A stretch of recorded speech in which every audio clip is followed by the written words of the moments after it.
Hey there, it's Brenda Meller. Good morning and welcome, or good afternoon, or good evening, depending on where in the world you're watching from.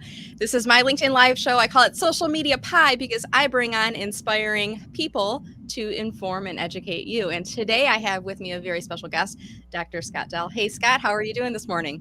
Outstanding. How about yourself? I'm doing really well. Thank you. I'm looking forward to this conversation, Scott. You and I had a conversation earlier in the year, and I think at the end we started talking about, college education and the value of the investment and all the conversations swirling around it right now. And I said, why don't we come back and have a part two and continue on the dialogue? And that's what we're going to do here today. So I'm delighted that you're here with me. And I want to invite our audience who is watching, and whether you're watching in live or in playback, I'd like to invite you guys to see the ticker running below that says leave a comment and let us know where in the world you're watching from. And as I'm waiting for your comments to come in, it's kind of like the mic tap. Like, is this thing on? Is the live stream picking up? Let us know. You can just say hello, or even just, good morning if you could. That lets us know that the live stream is picking up. And while we're waiting for those to come in, Scott, why don't you tell us a little bit about who you are, a little bit about your background, and then we'll jump into our conversation. I'm happy to do that. Consider myself a lifelong learner and helping others to learn and try to inspire, which fits right in. And thank you for having me. Thank you for inviting me back. It must have been okay the first time around. You did pretty good, right? So we're on track. That's a great thing. But the topic is fascinating. Higher ed's getting a bum rap. A lot of people are dissing it and saying, no, not worth it. Don't do it. Don't have it. So I'm glad we have the opportunity to have that conversation, because it's not for everybody, but it's not for nobody. So we can talk more about that. My own background, I am a fan of education. I got 2 masters, just got my doctorate 3 years ago. So as I say, lifelong learning.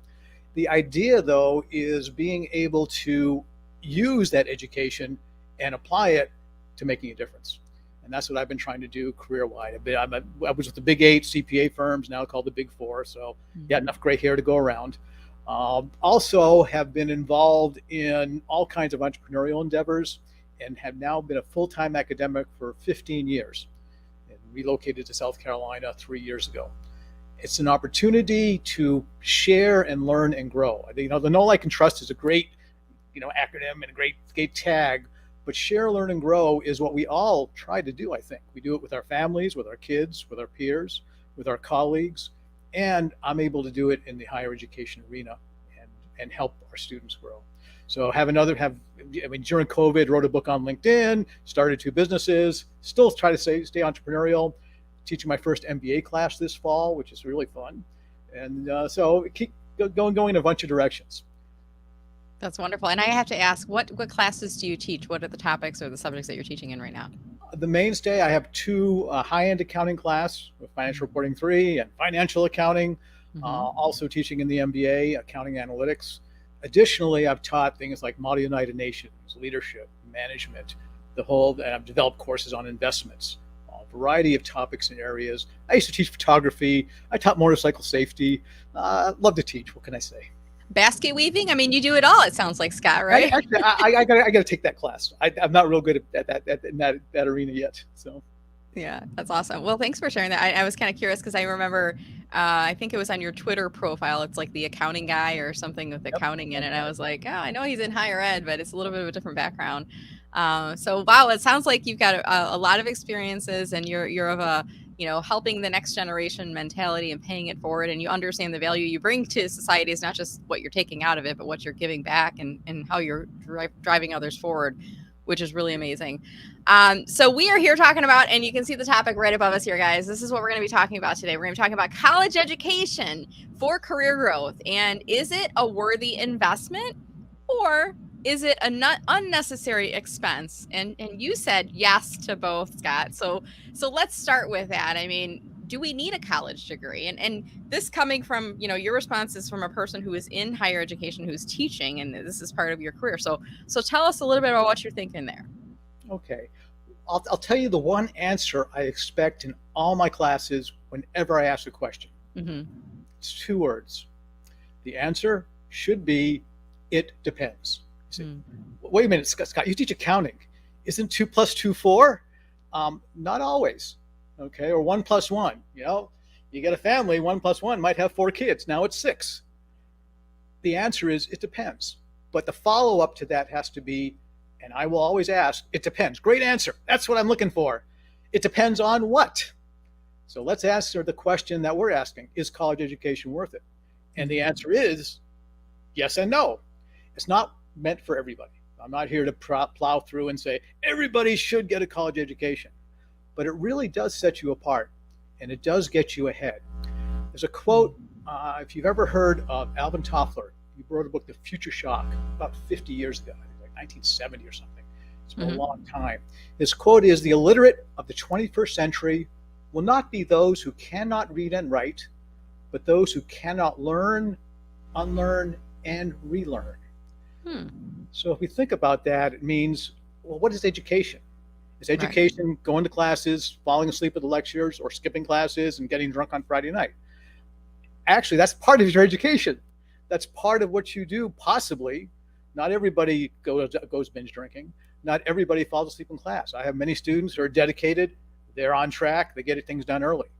I actually find my more mature students, like my athletes, like my veterans, they really have thought about things and are now in a place that says, okay, I'm ready to learn and grow and share more.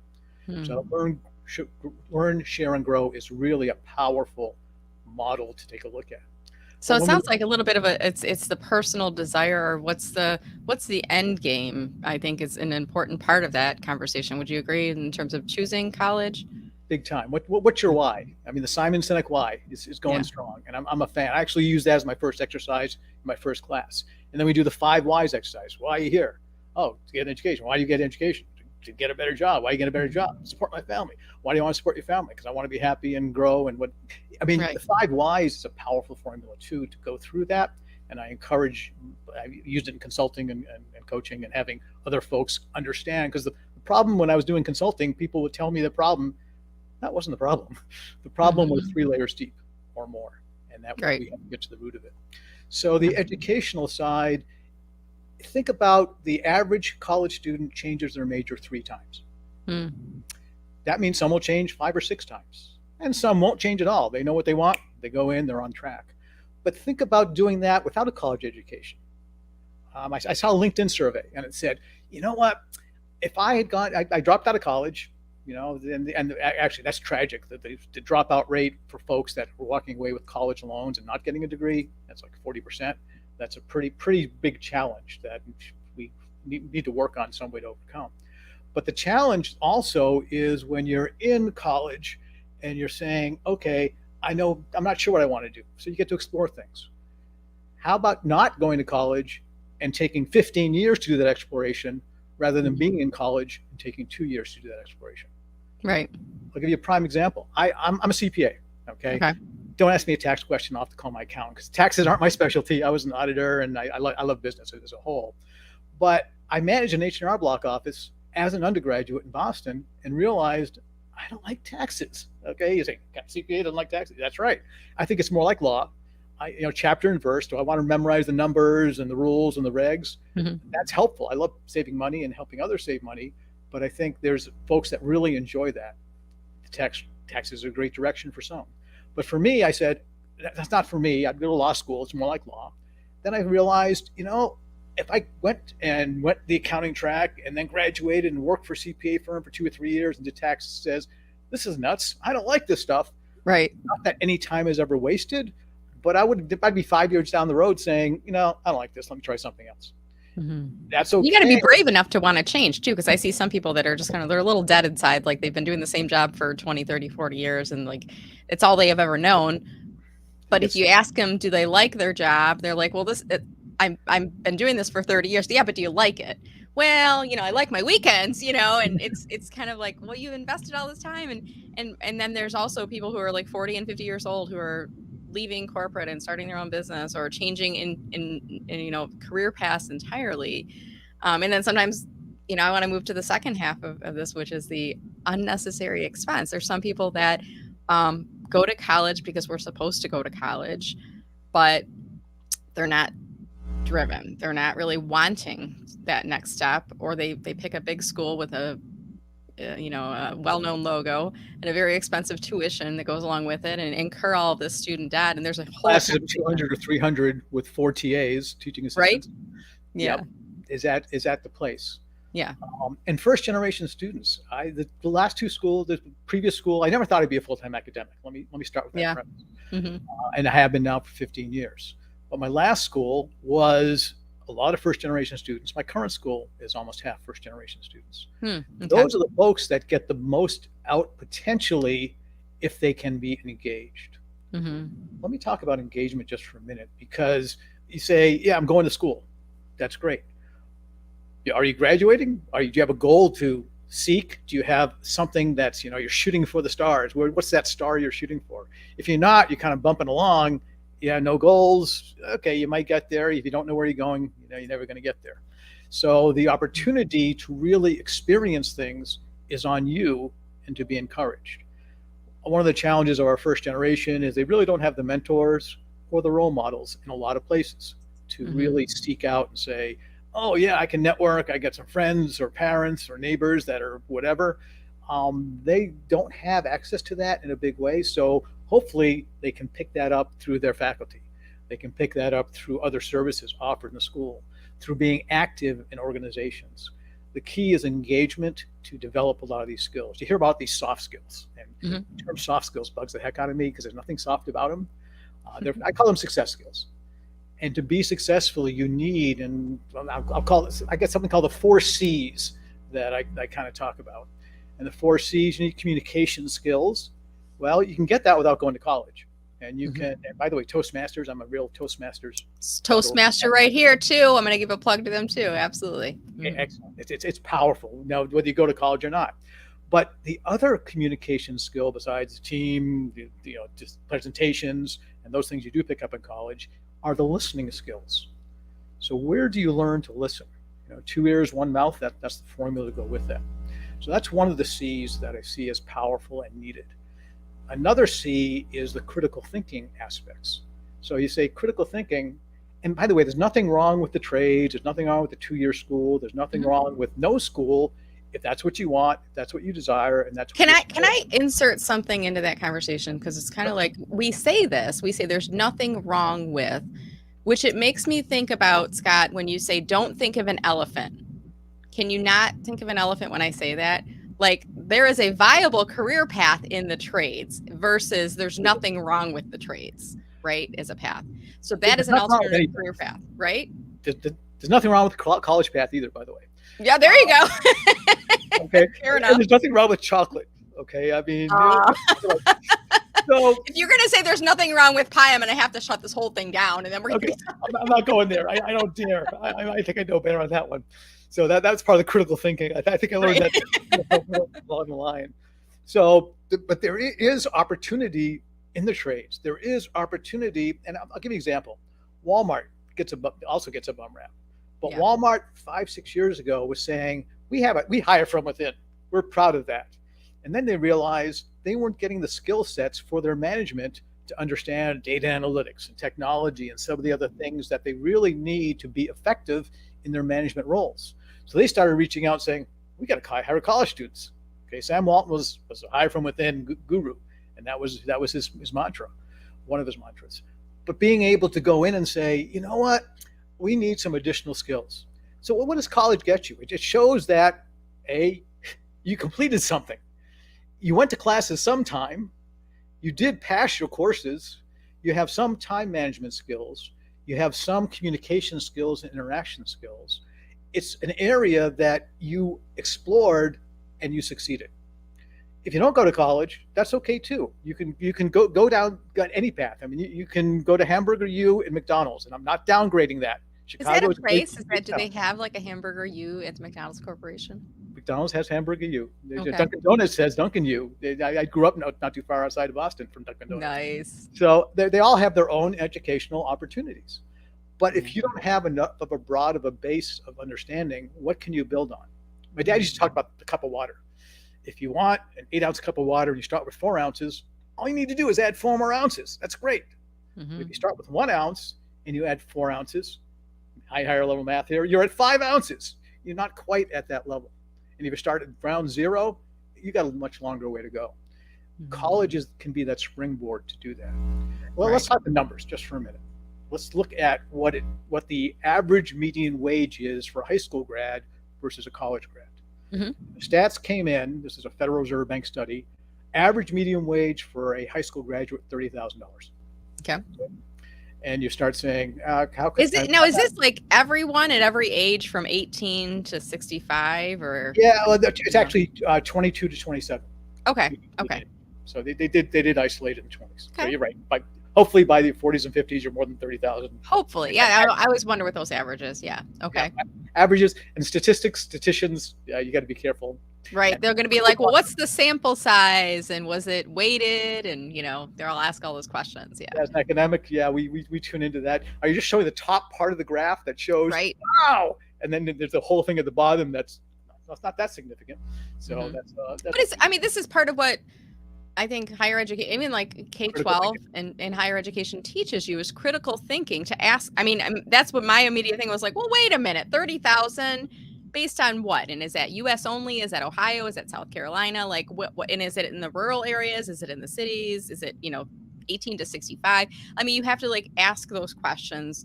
And I think we should all, I'll ask those questions when we hear information like that could skew our opinion one way or another. You should be asking, what's the source? I can tell you have a Right? college education, right? Mm-hmm. Okay, and that shines because you ask those questions, and Yeah. you're right. The critical thinking is powerful. Right. So 30,000. 30,000. The median age for college grads in 22 to 27 was 52,000.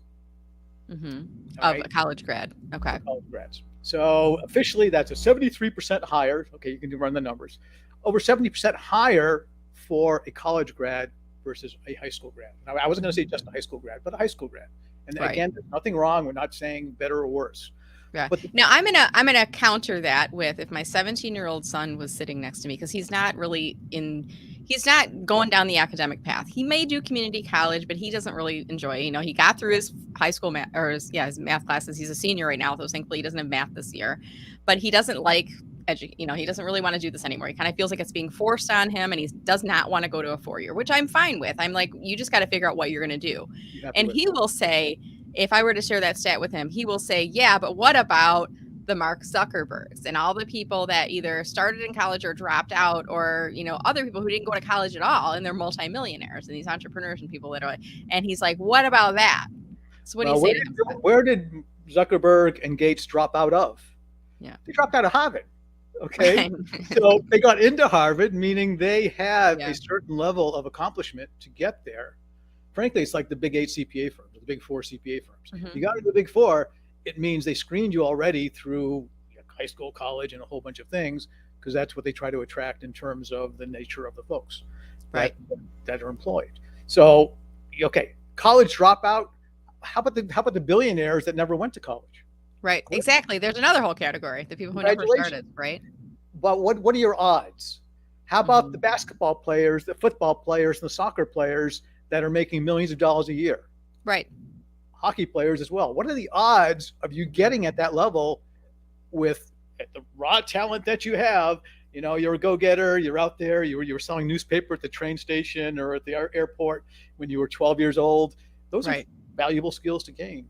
Yeah. But it's not the masses. If you want to maximize your chance for success, if you're buying one lottery ticket and hoping that's going to pay off, and I'm going to be the next, influencer, multi-million-dollar TikToker that's going to let people know what's going on, the odds are stacked against you.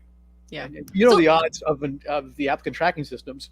Yeah. If you just apply to 200 jobs in an hour, right, stacked against you, you're not going to get interviews. There's ways we can increase our odds, and part of that is through using LinkedIn. We know, right? And we use LinkedIn. Yeah. Use education to increase our odds. So let me ask a question too, because you kind of alluded to this a little bit earlier, and you said there's certain students in the classroom that make your teaching experience all worthwhile. And I'm guessing like when they're in the class, they're leaning forward, they're raising their hands, they're engaged, they're challenging you. You're probably learning as much from them as they're learning from you. But you kind of feel like they get to the end of the class and they really are, they got something out of it. You got something out of them being a student. There's other people I would imagine that are in your classrooms that are going to college because they were supposed to go to college. And that was the only route that was really ever in front of them. And there was never a route to not go to college, but they don't want to be there. And maybe they weren't academically driven. They got by, but mom and dad said, or whoever the family said, everybody goes in our family goes to college. So you got to go to college. So they're struggling.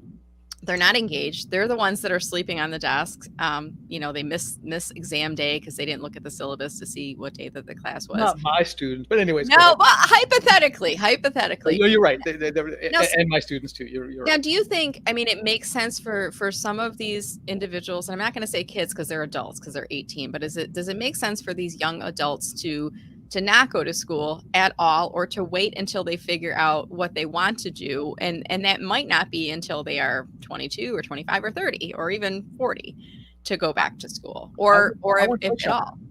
I won't disagree. Let me give you a couple of examples. I became a blue and gold officer for the Naval Academy this summer, which means I talk to high school students. I do an interview. I have a formal interview, but we chat about other things as well before we do this interview. Like we chatted before you did this interview with me online. And we find that the folks that succeed at Annapolis, at the Naval Academy, are not the ones where their parents wanted them to go. Mm-hmm. They're the ones that they wanted to be there. They wanted to, because if your parents want you to be there, plebe summer, you're going to wash out. I think it's important to have parents that are supportive of Amen. That, but not the parents that are saying this is the only way you're going. The house door is closed to you. You got to get out of the house and go to school. Like that's not really what we're looking for. I will tell you, when I chose to go to Annapolis, my mom and dad were against it. Wow. I was pre-med all through high school, but that's what they wanted for me. I wasn't pre-med. That was not my direction. So I didn't pursue that. But when I chose to go to Annapolis, they didn't want me to go. They had me actually speak to the rabbi to talk me out of it. Wow. To say, can you talk to Scott? He's got this nuts, crazy idea, this military thing. Can you talk to him? Talk to the rabbi. As we spoke, we had a great conversation, came out and said, Marie Lillian, my parents' names. They said, you know what? Scott's got his head on straight. If he wants to go, support him, let him go. If he doesn't want to be there, that's his choice. But he has his reasons were valid, and that was respected. Now I left out after 2 years. I ran away to Israel for a year after 2 years, but then my parents didn't want me to leave. They said, you start something, you finish it, right? It's the old school. But being able to participate in that was an opportunity that was my drive. I was interested and I pursued. I like what you were saying of saying someone who doesn't really motivated and it's the parents want them to go, they say you'll figure it out when you get there. Right. You can just pick something, general studies, and then, and then some of these individuals, they end up picking history or art. And there's nothing wrong with pursuing that, but like what's the end goal? What are you going to do with that degree? And then think about the amount of debt you're going to be incurring. And maybe you get a full ride scholarship, you don't have to pay for anything, but the greater likelihood is you're going to have a form of college debt that you're going to be paying off. And I think for my son, that's part of the reason he's like, I don't want to incur all of the debt. I paid off my undergrad student loans a while back. My grad degree was paid for by my employer. By the way, if your employer pays for tuition, get the degree. Take advantage. And most Starbucks employers, and Walmart are doing it. Why not? Right. And most employers, it's interesting because they have a thing that says you have to work for the company for X, 1 or 2 years after completing the degree. And if you talk, I had a couple of people who work in HR and I've asked the question, I'm like, do they really go after them? And they're like, no, because it costs too much in legal fees to get the money back.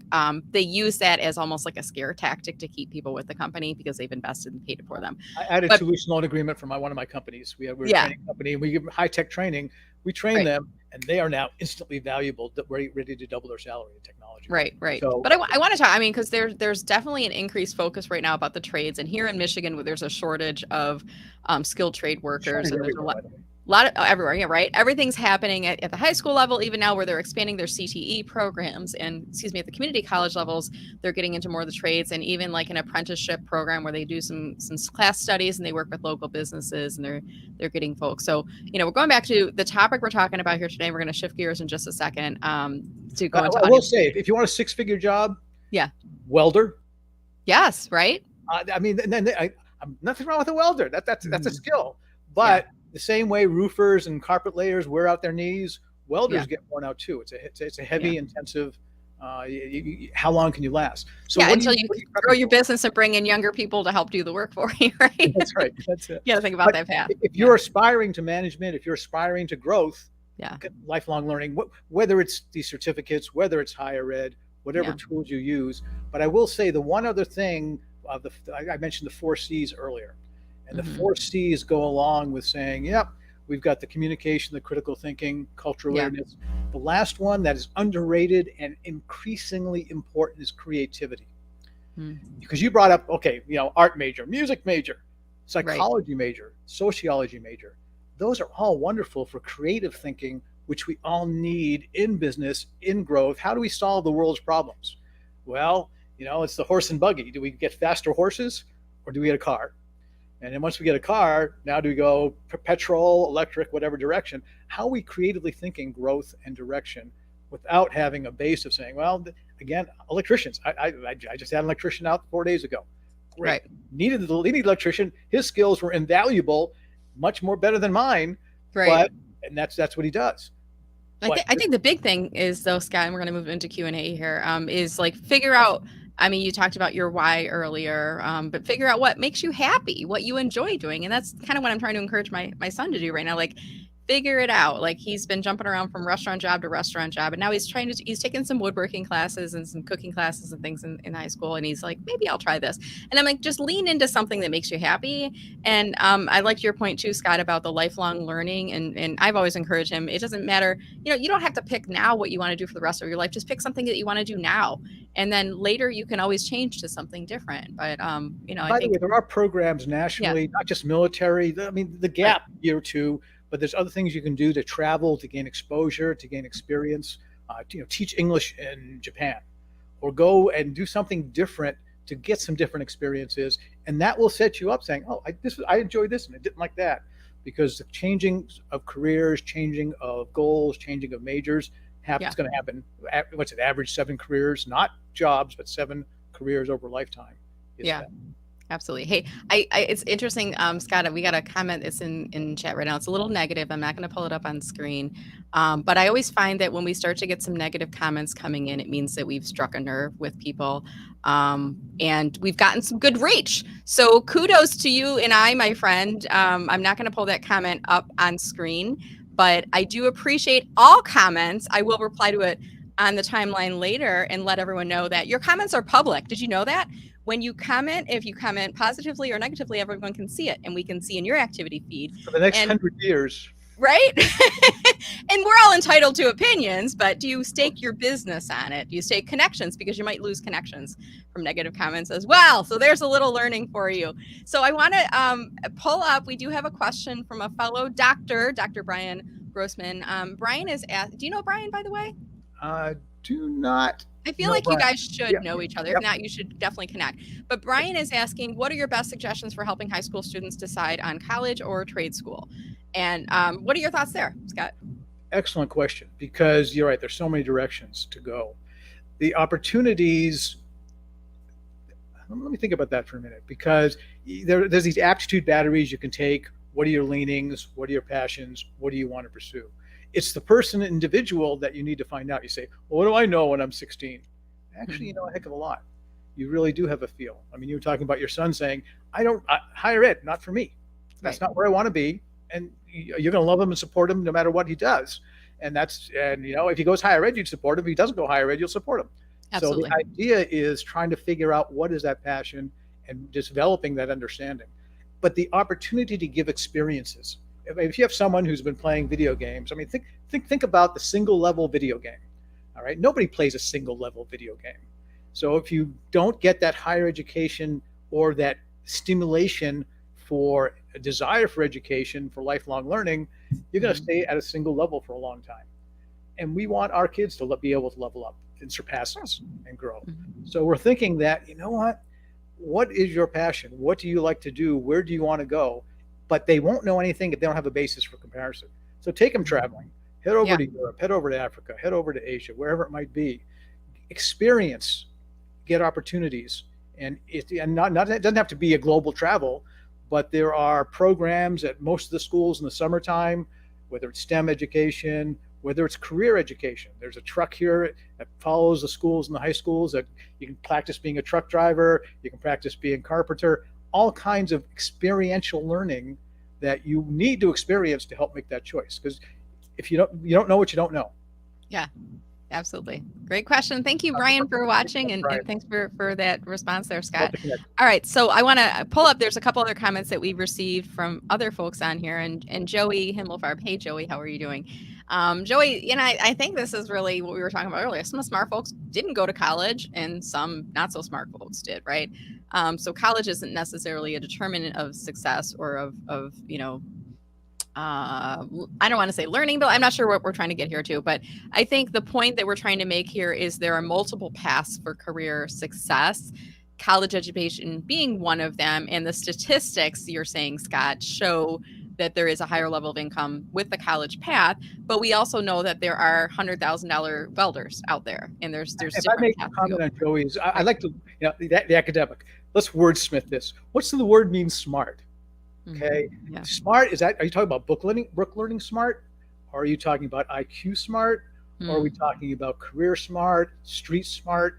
There's all kinds of smarts that go in that I want my students to be bartenders or door-to-door salespeople.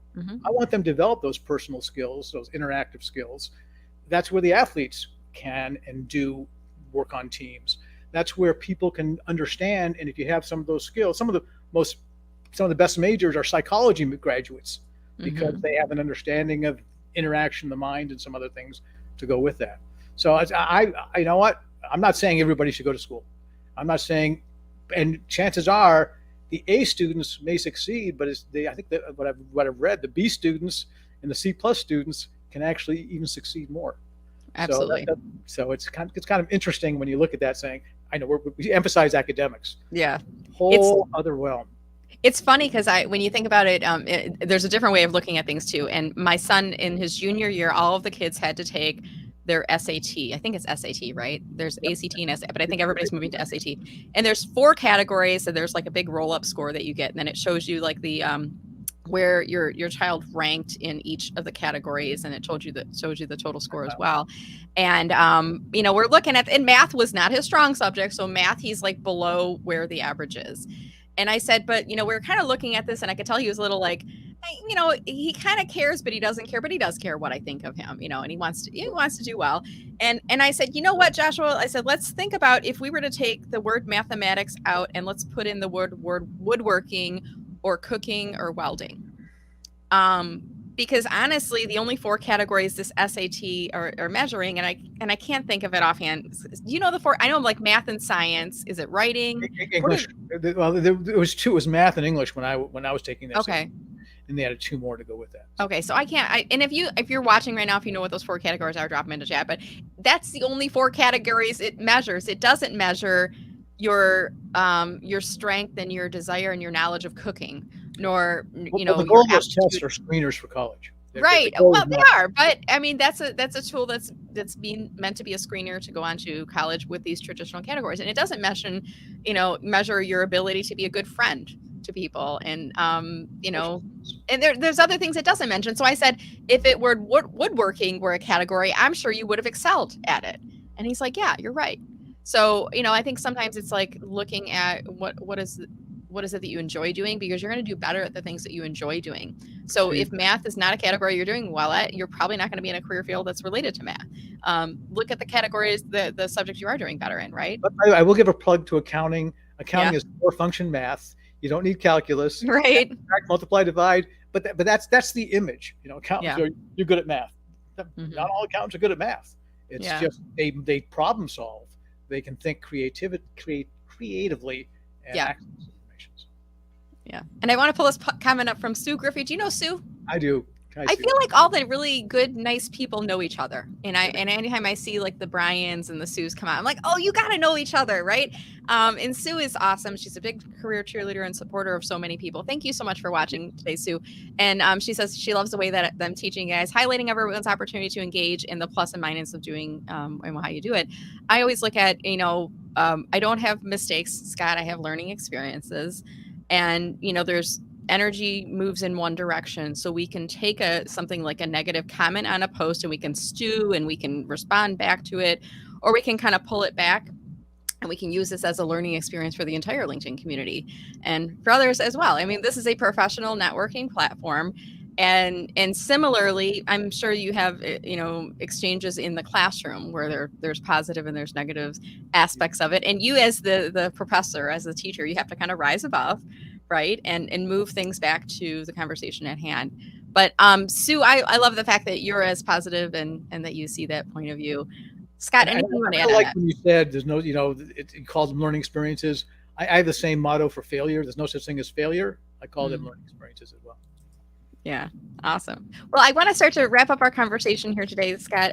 First thing is, any final comments for folks on college education for career growth, I should say, worthy investment or unnecessary expense? Any final comments on that? Yes. Yes. We're waiting for it. Like, what is it? So it could, If tell us more. it is lifelong learning, but it could be certificates. It doesn't have to be a degree. Yeah. It could be multiple tracks, but be aware that, people say, I'm tired of college. I had 4 years. I had 5 years. I had 6 years. My daughter got a master's, and I had another daughter who dropped out of college with school loans. That's a tragedy too. That's another story. But my daughter got the master's in public health. All right. I'm never going back to college again. Never say never. Okay. Yeah. She's an RN. She's got the degree, but it's a lifelong learning. And be aware, and I like what you said about employers supporting your path and growth and learning. But if you have a college education, you're starting from a higher place and able to grow. So sure. You have succeeded. Yeah, awesome. And I'm showing your LinkedIn URL up on screen right now, Scott. And I love your banner, "When you learn, teach. When you get, give." A quote by Maya Angelou. And I love the fact that you're balancing, because we talk about a lot of men, Scott or Simon Sinek, and there's other quotes. And then you've got a great quote from a woman as well. So I love the fact that you have some gender diversity and equality in there as well. Cultural awareness, you learn that, right? Yeah. So let's talk about, are you open to connecting with people if they visit your LinkedIn profile? I would be honored. All right. And do you have, I'm just looking at your profile. So you have the hashtags under your name, which tells me that you have creator mode turned on. So when folks visit your profile, Scott, they're going to see the follow button if they're not yet connected with you, and they need to go to the more button and then click on personalized invite or connect, and maybe mention that they saw you on the show with me here today. What do you think about that?